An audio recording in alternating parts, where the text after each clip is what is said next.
મૂર્તિ અને શાલ એ પણ સાથે સ્વયંસેવક એ પહોંચાડશે. તો શ્રી બાપા શ્રી જય, શ્રી સદગુરુ શ્રી જય.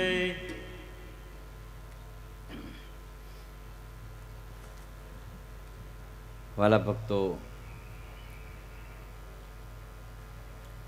આ પરમ પવિત્ર અક્ષરધામ તુલ્ય છતડી ધામ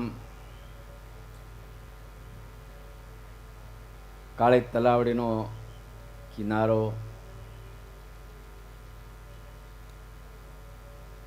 સરસ મજાનો કૃપા વર્ષા મહોત્સવ ચરણારવિંદ શતાબ્દી નિમિત્તે ચાલી રહ્યો છે. સભા છે, અનાદિ મુક્તની સભા છે, આ કૃપા વર્ષાની સભા છે. આ સભા ઉપર મોટા સદગુરુઓ અનાદિ મુક્તની કૃપા વર્ષા થયેલી છે. એમાં જે જાદવજી બાપાની સાથે રહ્યા હોય, જેમણે મુનિ સ્વામીની સેવા કરી હોય,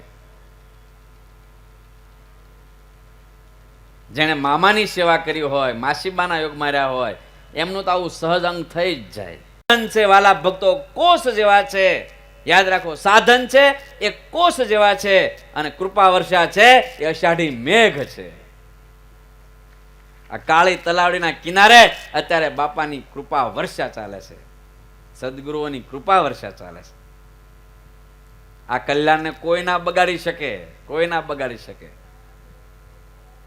આ કલ્યાણને કોઈ ના લૂંટી શકે, આ મૂર્તિને કોઈ ના લૂંટી શકે. અષાઢી વર્ષે છે, અહીંયા અષાઢી વર્ષે છે. અને એટલે જ બાપાશ્રી એવું કહી શકે કે આ કાળી તલાવડી ઉપરથી કોઈ પંખી જાય એને પણ અમારે મૂર્તિ આપવી, એનું પણ કલ્યાણ કરવું, આત્યંતિક કલ્યાણ કરવું.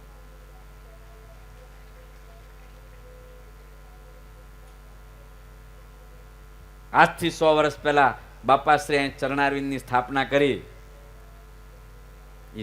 ચરણારવિંદની સ્થાપના કરી આ કાળી તલાવડીના કિનારા ઉપર આત્યંતિક કલ્યાણની સ્થાપના કરી છે.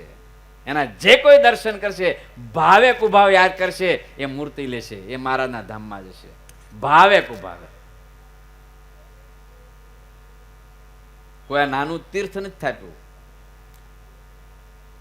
આ કોઈ ફરવાનો બગીચો નથી બનાવ્યો. અહીંયા તો મૂર્તિનું સદાવ્રત થાપ્યું છે. હું એમ માનું છું, હું તો જાહેરમાં કહું છું, આ બધી કથા લાઈવ થાય છે, દુનિયામાં જાય છે.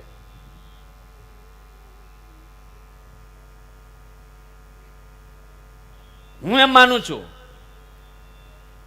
કે બાપાશ્રી અને સ્વામી ગુણાતીતાનંદ સ્વામી અને બાપાશ્રી એમણે મહારાજ જેવા હતા એવા આપણે સમજાવ્યા. આ બે જો મહાપુરુષ ન હોત તો ખબર નહીં કે કેટલા જણા મહારાજની ઉપાસનાને ઓળખી શકત. બાપા, ફુઈબા, અક્ષરજીવનદાસ સ્વામી આવા મોટાને સેવા હોય, મુનિ સ્વામીને સેવા હોય, હૃદયથી મુનિ સ્વામીનો રાજીપો લીધો હોય તો આવું થવાય બાપ, નકર ના થવાય, ના થવાય, ના થવાય. મામા જવાનો રાજીપો લીધો હોય, માસીબાનો રાજીપો લીધો હોય,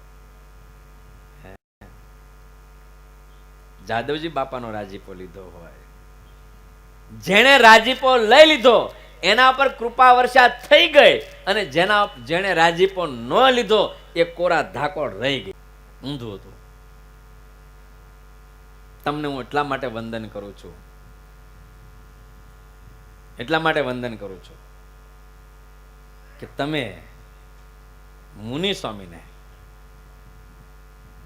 મામાને, માસીને, જાદવજી બાપાને, કારણ કે મેં ઘણી વખત પ્રસંગ જોયા છે, જાદવજી બાપાને એવું હશે, જાદવજી બાપાને ભલે ભલે આપણા છતડી ધામના પ્રમુખ ગોવિંદભાઈ એ તો એના એના એના એના એના પૌત્ર હતા જ, પણ હું જ્યારે જ્યારે જોઉં છું ત્યારે છગન બાપાની ઉપર જે બાપાનો રાજીપો. આ બધા લઈ ગયા, લૂંટી ગયા. જો લૂંટી ગયા, લૂંટી ગયા. હું તમને આ વાતથી એ કહેવા માંગુ છું, મહારાજનો અને બાપાનો સિદ્ધાંત એ કહેવા માંગુ છું હું, કે ભલે કદાચ આપણે મૂર્તિ સુધી ના પહોંચી શક્યા હોઈએ, ભલે કદાચ અખંડ મૂર્તિ ના દેખાતી હોય,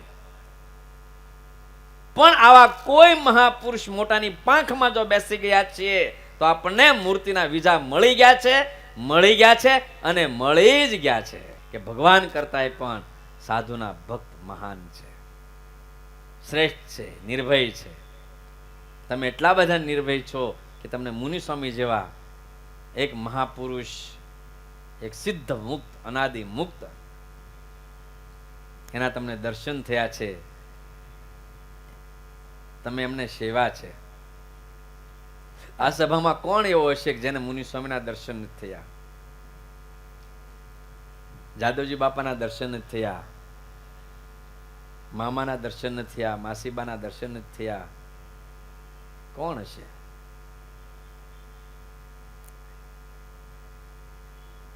હું જ્યારે જ્યારે બાલ સ્વામીને જ્યારે પ્રવચન કરતા સાંભળું, બાલકૃષ્ણ સ્વામીને, અને એના હૃદયનો જે રણકાર હોય છે,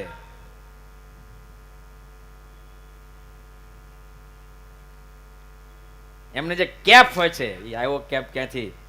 જોગી બાપાને એને વચને, મન કર્મ વચને કરીને સેવા છે, એને રાજી કર્યા છે. સવળું પાત્ર ના કરીને એને એની કૃપા વર્ષાને ઝીલી છે. આપણને પ્રત્યેકના હૃદયમાં જે બાપાના બગીચાનું પુષ્પ હોય, એના હૃદયમાં આપણને મહારાજને બાપા દેખાવા જોઈએ, આપણને એના હૃદયમાં મામા દેખાવા જોઈએ.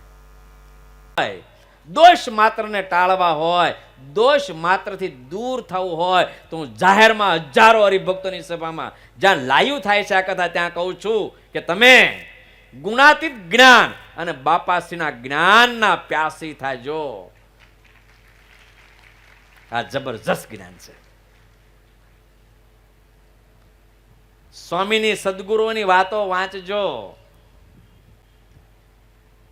રહસ્યાર્થ વાંચજો, બાપાશ્રીની વાતો વાંચજો. નરો શીરો છે, હગ્ગી માનું દૂધ તો આ છે, દુનિયામાંથી ભેગું કરીએ પારકી માનું દૂધ, હગ્ગી માનું દૂધ આ છે. કૃપા વર્ષા મહોત્સવના માધ્યમે ભગવાનના